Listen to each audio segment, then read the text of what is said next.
Your support keeps these stories alive. Like, subscribe, and ring the bell. My name is Daniel. I am 42 years old, and until recently I thought I had the kind of life most men dream about. A stable marriage, a steady job, a house we had worked hard to pay off, and a sense that everything I sacrificed in my 20s and 30s had finally built a foundation for peace. I was wrong. What I am about to tell you is not the story of a sudden accident, but of a slow betrayal that culminated in the single most devastating discovery of my life. My wife drained our savings, $250,000, to finance the life of another man she was secretly in love with. And in that moment, I realized my marriage had been over long before I caught her. I met Claire when I was 31. She was radiant, sharp, and gave me the feeling that I mattered in a way no one else had. I worked in finance back then, grinding long hours at a mid-sized investment firm, and she was working at a nonprofit. We were opposites. I was pragmatic, grounded, borderline skeptical about everything, while she was spontaneous, idealistic, and loved adventure. Our differences drew me to her. I saw in her a freedom I didn't allow myself. She saw in me stability she claimed she had been craving. Within 2 years, we were married. At the wedding, my father told me, "Daniel, she's fire. Keep her close, but never let her burn you." I laughed it off. I should not have. For more than a decade, we lived what most would call a good life. I built my career, moved into a senior management position, and with each promotion, I shifted more of my energy towards securing our financial future. I opened multiple accounts, diversified investments, and by my early 40s, we had over $250,000 tucked away. It wasn't an accident. It was sacrifice. Vacations skipped, nights spent working late, and every impulse purchase resisted in the name of something better. Claire was part of that dream. At least I thought she was. The first cracks appeared subtle. She started spending more time with friends from yoga, often gone for hours without explanation. She became secretive with her phone, angling the screen away from me, setting new passcodes when for years we had none.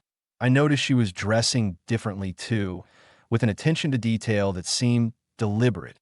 I told myself it was harmless. She deserved to have her own life, her own friends, her own style. I trusted her. I believed in us. But trust can blind you.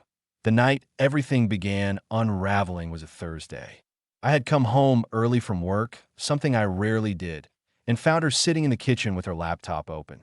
She didn't hear me at first, so I caught a glimpse of the screen before she slammed it shut. An email. It was brief, but clear enough. The transfer went through. This should cover the apartment for the next 6 months. I love you. My heart froze. I asked her about it right then, and she laughed nervously, claiming it was for a friend she was helping. I want to believe her, so I did. But my gut screamed otherwise. That night, after she fell asleep, I went into my office and logged into our joint account. My chest tightened as I saw the numbers. Tens of thousands gone. Transfers made to accounts I didn't recognize, spread over months. By the time I finished scrolling, the truth crashed into me. She had siphoned away nearly our entire savings. More than $250,000 vanished. I didn't sleep that night. My hand shook. I replayed every memory of the last year. Her excuses, her absences, her new wardrobe, and it all connected. The man in the email wasn't just a fling. He was someone she was building a life with, funded by the years of my work and sacrifice. The next morning, I confronted her. I laid the bank statements in front of her on the kitchen table. For a moment, she looked like a child caught stealing candy, wide-eyed, frozen. Then she broke down crying, muttering, "I didn't mean for it to go this far." She confessed. His name was Marcus. She had met him at a retreat, and what began as an emotional connection turned into something more. She said he was struggling financially, that she wanted to help him get back on his feet. My voice rose until I was shouting, "With our future? With the money we bled for? You call that helping?" The argument spiraled, hours of accusations, her begging, me pacing like a caged animal. Finally, when she realized I wasn't softening, she threw words at me that cut deeper than any blade. "Maybe if you hadn't been so obsessed with money, I wouldn't have needed someone else." It was then I understood. She didn't regret betraying me. She regretted being caught. That afternoon, I drove to my lawyer's office and said the words I never thought I'd say. I want a divorce. Immediately. The drive to my lawyer's office was the longest drive of my life. The city felt like it had transformed overnight, every building and streetlight alien, mocking me with their normalcy while my world crumbled. I remember gripping the steering wheel so hard my knuckles were white, my jaw clenched until it hurt. The thought that the woman I had built a life with for more than a decade had siphoned away every sacrifice I made. It ate at me like acid. By the time I stepped into the lobby of the law office, I was shaking with a mix of rage and disbelief that M.Y. lawyer Martin was a man I had known for years. He had handled minor things for me before, real estate contracts and business paperwork, but nothing close to this. He looked at me with surprise when I barged in without an appointment. "Daniel, what's going on?" I dropped the stack of bank statements and the printed email on his desk. I didn't even sit down at first. "I need a divorce," I said, my voice hoarse. "And I need it now." Martin scanned the papers, his expression hardening. "How much are we talking about here?" I swallowed, the words tasting like poison. "All of it. More than $250,000. Gone." He leaned back in his chair, whistled under his breath, and rubbed his temple. "Daniel, this isn't just infidelity. This is financial betrayal. You need to prepare yourself. This will be ugly." We spent hours going over the details. He asked me to pull every bank statement, every record of transfers, every joint account activity. He explained that draining marital funds for the benefit of a lover could be considered marital waste, and in court, that could work in my favor. But he also warned me, divorces are wars. "You'll see a side of her you've never seen before," he said. I almost laughed at that. I thought I had already seen the worst. I hadn't. When I returned home that evening, the silence of the house pressed down on me. Claire was in the living room, curled up on the sofa, staring at her phone. She didn't even look up when I walked in. That was when it hit me. The marriage was already dead. The woman who used to greet me at the door with a kiss couldn't even meet my eyes now. I broke the silence. I went to a lawyer. Her head snapped up. She paled. "Daniel, please don't do this. We can work through it." I almost laughed. "Work through what? You stole our future. You gave it to him. Do you have any idea what you've done?" Her tears came again, but this time they didn't move me. I had spent the night before drowning in her lies. I was empty. She tried to grab my hand, but I pulled away. "It's over, Claire," I said coldly. "You made your choice. Now I'm making mine." The days that followed were chaos. She alternated between begging me to reconsider and lashing out with venom. One morning, she screamed that I was a heartless monster who cared more about money than about love. Another night, she fell to her knees, sobbing, saying Marcus had been manipulating her and she had been confused. Each excuse sounded thinner than the last. I began to realize she wasn't sorry about losing me. She was terrified of losing the comfortable life I had built. I started sleeping in the guest room, locking the door behind me. I didn't trust her anymore, not with my phone, not with my laptop, not with anything. I kept thinking back to every business trip, every late night at the office, wondering how many of those nights she had spent in someone else's arms. The thought poisoned me, but I couldn't stop it from replaying in my head. 2 weeks into the process, Martin called me with an update. "I filed the petition," he said. "We'll serve her next week." I felt both relief and dread. Relief that the wheels of justice were turning, dread because I knew the fight was only beginning. When the papers were served, the explosion came. Claire stormed into my office at home, slamming the documents down on my desk. "You're ruining my life," she screamed. I stood up slowly, meeting her fury with a cold calm I didn't know I had. "No, Claire, you ruined mine. You ruined ours." The shouting match that followed shook the walls. She accused me of neglect, of obsession with work, of failing her emotionally. I accused her of betrayal, of theft, of turning our marriage into a lie. At one point, she screamed, "I loved him. He made me feel alive." The words sliced through me, but I forced myself not to flinch. "Then go live with him," I spat back.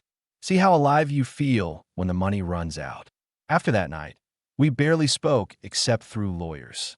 The house turned into a battlefield of silence, every room thick with resentment. I avoided her, she avoided me, and the love that once filled those walls was replaced by cold hostility. But what cut deepest was not just the loss of money or marriage. It was the realization that the woman I thought was my partner had been a stranger all along. The day we walked into the courtroom felt like stepping onto a stage where the entire tragedy of my marriage was about to be performed for strangers in suits. I had spent weeks gathering evidence with Martin, bank statements, copies of emails, even a timeline of every suspicious transfer. Each page was a dagger, proof that the woman I trusted had funneled our future into another man's pockets. I sat there at the plaintiff's table, my chest tight, watching Claire walk in with her attorney, looking like a completely different person. Gone was the wife who used to laugh with me over cheap wine in our tiny first apartment. She walked with her chin high, makeup flawless, wearing a blazer I had bought her for her old job, as if the armor of appearance could cover her guilt. The judge began with the basics, but it all blurred for me. My mind kept replaying the moment I first saw that email, the words, "I love you," meant for someone else. When it was Martin's turn, he laid out the numbers with surgical precision. "Your Honor, we have clear evidence of over $250,000 in marital assets transferred by Mrs. Davis to a man unrelated to this marriage. This constitutes marital waste and a breach of fiduciary responsibility." The words landed like hammers. I saw Claire flinch, her eyes darting toward the floor. For a brief moment, I thought she might crumble right there. Then her lawyer rose, spinning a story so twisted it made me clench my fists. They painted me as an obsessive workaholic, a man who emotionally abandoned his wife, leaving her vulnerable and lonely. They claimed the transfers were gifts, a way for her to find emotional stability. The nerve of it. I wanted to stand up and shout, but Martin pressed a calming hand to my arm.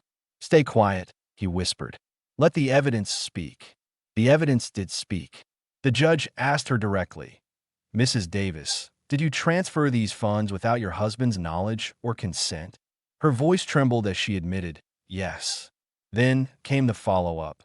"And were these funds used for your marital household?" She hesitated. The pause was enough. "No, Your Honor." My heart pounded, but for the first time in weeks, I felt something like vindication. The court adjourned for the day, and as we filed out, Claire caught up to me in the hallway. Her eyes were red, but her tone was sharp. "You're trying to destroy me, Daniel." I turned slowly, meeting her glare with an icy calm. "No, Claire. You destroyed yourself. I'm just showing everyone what you did." She opened her mouth to retort, but her attorney pulled her away before the argument could escalate further. Back home, the silence was unbearable. I poured myself a drink, sat at the kitchen table, and stared at the empty seat across from me. That seat used to be filled with laughter, with conversations about dreams and plans. Now it was just a reminder of betrayal. I thought about the years I'd spent saying no to things, no to vacations, no to expensive gadgets, no to reckless spending, because I wanted to build something lasting. All that discipline, all those sacrifices gone, not because of bad luck, not because of a market crash, but because the woman I loved handed it to a man who had done nothing to earn it. Weeks dragged on as the case unfolded. Claire's story shifted like sand. One week she claimed Marcus was in debt, and she was saving his life. The next she insisted it had been a temporary loan she had planned to repay. Each time she opened her mouth, her lies dug her deeper. The judge grew visibly impatient, and Martin seized every contradiction like a hawk spotting prey. But the legal fight was only half the battle. The other half was inside me. Every time I saw her in that courtroom, every time I heard her voice, a storm raged in my chest. Rage, sorrow, humiliation, all fighting for dominance. I found myself lying awake at night, staring at the ceiling, asking questions I would never get answers to. Did she ever really love me? Was our marriage real? Or just a mask she wore until something better, or someone more exciting, came along? One evening, after a particularly brutal day in court, I drove past the small diner where we had our first date. I parked outside, staring at the neon sign glowing in the dark. I could almost see us inside, her smiling at me across the booth, me nervously joking about spilling ketchup on my tie. That memory was pure, untouched by betrayal. But now it hurt more than anything. I drove away before the weight of it broke me. By the time we returned to court for the next hearing, I had built a wall inside me. No more tears, no more pleading in my head for an explanation that would never come. I was done being the fool. When the judge looked at me and asked if I wished to proceed with the divorce, I answered firmly, "Yes, Your Honor." My voice did not shake. For the first time in months, I felt strong, but strength didn't erase the pain. It didn't bring back the money, the trust, or the years lost to someone who had thrown them away. What it did give me was resolve. And that resolve was the only thing keeping me from falling apart completely. The final hearing arrived on a rainy Monday morning. The sky itself seemed to mirror the storm inside me, gray and heavy, with sheets of rain splashing against the courthouse steps as I climbed them. By this point, I had sat through weeks of testimony, lies, and half-hearted justifications. I was tired, bone tired, but I knew that this was the day everything would be decided. Either justice would prevail, or Claire would walk away with a piece of my life I could never get back. That I sat in the courtroom, staring straight ahead as the judge reviewed the case notes. Martin leaned toward me and whispered, "Stay calm, Daniel. We got this. You have the evidence, and she has nothing but contradictions." I nodded, my jaw set like stone. Claire walked in a few moments later. She looked different this time, not confident or smug, but fragile. Her hair wasn't styled, her makeup minimal, her eyes swollen as though she hadn't slept in days. For a fleeting second, I saw the woman I had once known, the woman I married. But then I reminded myself, this was the same woman who drained our savings for her lover. Sympathy had no place here. The proceedings began. Martin spoke first, laying out our case one final time. He presented the bank records in chronological order, pointing out each withdrawal, each transfer, each payment to Marcus. He reminded the judge of her own admission, that the money had not been used for our household. He called it what it was, marital waste of more than $250,000. His words were clear, sharp, unrelenting. Then it was her lawyer's turn. He tried to spin it as an emotional breakdown, a lapse in judgment, a misguided attempt at finding comfort in a difficult marriage. He painted me once again as a man who worked too much, who had left his wife lonely and vulnerable. But this time, the argument sounded hollow. Even the judge's expression betrayed impatience. The facts were simply too damning. Finally, Claire was called to the stand. She walked slowly, her head bowed, and took the oath with a trembling hand. Her voice cracked as she answered questions. "Yes, I transferred the money. Yes, I did it without telling him. Yes, it went to Marcus." At one point, she broke down completely, sobbing uncontrollably. "I thought I was helping him. I thought I was in love." Her words echoed in the chamber, heavy and raw. The judge let her finish, then asked the one question that seemed to cut through everything. "Mrs. Davis, if your husband had done the same to you, emptied your savings to fund another woman's life, would you have considered that acceptable?" The silence that followed was unbearable. Claire couldn't answer. Her sobs filled the air, but her silence spoke louder than anything. When the time came for the judge's ruling, I held my breath. Based on the evidence presented, this court finds that Mrs. Davis committed significant marital waste, misappropriating more than $250,000 of joint assets. The court will award Mr. Davis a favorable distribution of remaining marital property, and the divorce is hereby granted. It was over. Just like that. The words I had been waiting for crashed into me like a tidal wave. Relief, sorrow, anger, emptiness all at once. I had won, but it didn't feel like victory. It felt like ashes. Claire collapsed in her chair, her face buried in her hands, sobbing so violently that her attorney had to hold her arm to steady her. For a moment, I couldn't look at her. This was the woman I had once loved, the woman I had promised forever to, and now she was just broken. But so was I when I walked out of that courtroom. The rain had stopped. The air was fresh, almost cleansed, and for the first time in months, I felt like I could breathe again. Martin clapped me on the back. "You did the right thing, Daniel. You cut the cord." I nodded, but the weight inside me didn't lift. Because the truth is, divorce doesn't end with a gavel strike.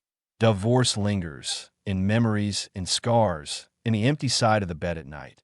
That evening, I packed a single suitcase and left the house for good. I didn't want to stay in a place that reeked of betrayal. I checked into a small hotel, sat on the bed, and stared at the ceiling. For the first time in decades, I was alone. Truly alone. No partner, no savings, no future plans built on trust. Just me, a broken man trying to stitch together the pieces of a life that no longer existed. And yet, beneath the pain, there was a flicker of something I hadn't felt in months: freedom. The chains of her lies had finally been cut. I didn't know what tomorrow would bring, but at least tomorrow was mine again. In the weeks that followed the divorce, I felt as though I was wandering through the ruins of my own life. Each morning I woke up in that bland hotel room, staring at the beige ceiling, the hum of the air conditioner the only sound. There were no familiar footsteps in the hallway, no smell of coffee brewing in the kitchen, no voice calling my name. Just silence. The kind of silence that doesn't soothe but suffocates. I try to fill the hours with work, with long drives, with anything that would keep me from thinking too much. But no matter what I did, the truth always found me. I was starting over at 42 years old, after watching more than $250,000 and more than a decade of trust evaporate in a thin T first. I was angry at everything. Angry at her. Angry at Marcus. Angry at myself for not seeing it sooner. I replayed every warning sign I had ignored. The late nights out, the sudden secrecy, the strange explanations. I had been so focused on building security for us that I failed to see the cracks in her loyalty. Some nights, I lay awake with a drink in my hand, whispering to the empty room, "How could you do this to me, Claire?" As if the walls might answer. They never did, but slowly the anger began to shift. I realized if I carried it forever, it would eat me alive. So I forced myself to take small steps. I started going to the gym again, pushing my body until the sweat drowned out the noise in my head. I called old friends I hadn't spoken to in years, embarrassed but honest, telling them what had happened. Some of them were shocked, some weren't, but every conversation reminded me that I wasn't completely alone in this world. One evening, I drove out to the lake where Claire and I had once spent weekends in the early years of our marriage. The dock was still there, weathered and creaking, the water stretching endlessly into the horizon. I sat there until the sun dipped below the line of trees, thinking about the man I had been back then. Naive, hopeful, ready to give everything to a woman I thought would stand by me forever. That man was gone, but maybe that was a good thing, because the man who replaced him was harder, wiser, and finally free from illusions that I won't pretend the financial loss didn't sting. It did. $250,000 is not just a number. It is years of sweat, sacrifice, and choices made with the hope of a better tomorrow. But money, as much as it hurts to lose, can be earned back. What I could never earn back was the time I'd given her, the years of my life spent believing in a lie. That was the true cost. The last time I saw Claire was during the division of property. She looked smaller, somehow diminished. Her eyes didn't carry fire anymore, only exhaustion. She tried to talk, to apologize again, to explain. I listened quietly, and when she was finished, I simply said, "You took everything from me, but you also gave me something back, clarity. I see who you are now, and I see who I am without you. That's all I need." She cried, but I didn't. My tears had dried up long before. Now, months later, I sit here telling this story not as a broken man, but as a man rebuilt from ashes. The pain is still there, yes, but it has become part of me, a scar rather than an open wound. I live smaller now, in a rented apartment with plain furniture, but there is a strange comfort in that simplicity. The air is clean, the silence is my own, and no one is draining my life behind my back. Sometimes when I think about Marcus, I wonder if he is still around. I wonder if he is still feeding off her, or if he has already moved on to someone else. But in the end, it doesn't matter. Their story is theirs. Mine is mine. And my story is no longer chained to betrayal. If there is anything I have learned from this, it is that love without trust is a slow death, and money without respect is a trap. I lost both, and it nearly destroyed me. But I survived. And survival, I've learned, is the first step to freedom. So this is where my story ends. Not with revenge, not with triumph, but with resolve. I will rebuild. I will earn again. And someday, I may even love again. But this time, I will never ignore the fire my father warned me about. Because when someone is willing to burn your future to light another man's path, the only thing you can do is walk away and never look back.